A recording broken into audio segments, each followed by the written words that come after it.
ကဲမင်္ဂလာပါကျွန်တော်အဝယ်ပြရင်းနဲ့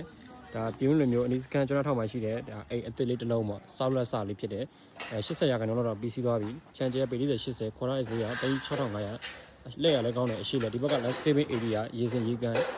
compressor အတွက်နေရာလေးတွေပါတယ်ကဲအိမ်ရဲ့ design ကတော့ရိုးရိုးရှင်းရှင်းနဲ့ဒါတည်တက်ကြီးလေးလေး design ဖြစ်တယ် design မှာနောက်ပြီးတော့ဒီအိမ်ရဲ့ဝင်ချင်းမှာဆိုရင်ဒါပထမဆုံးတွေ့ရမှာကျွန်တော်နေသတိထားမိတာက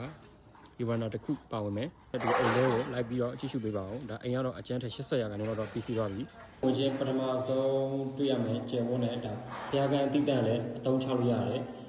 နေရာလေးအခန်းအဖြစ်လည်းအသုံးချလို့ရတဲ့နေရာလေးဖြစ်တယ်အိမ်ကတော့မပြီးသေးဘူးခန်းဖွဲ့စည်းပုံအနေဖြင့်ဒါ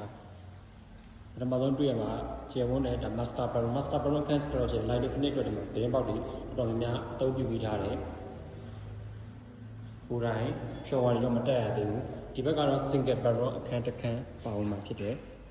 ဒီဘက်ကကျတော့ကျယ်ဝန်းလာတဲ့နောက်ထပ် master bedroom အခန်းဒီနောက်ကတော့ကျယ်ဝန်းတဲ့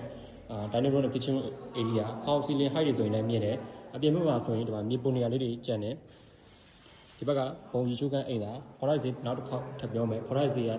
3500ညှိနှိုင်းဖြစ်ပါတယ်စိတ်ဝင်စားတဲ့မိတ်ဆွေများကကျွန်တော်ရဲ့ဖုန်းကိုဆက်သွယ်ပြီးပါကျွန်တော်ရဲ့ဖုန်းက3994 လုံး9418ဖြစ်ပါတယ်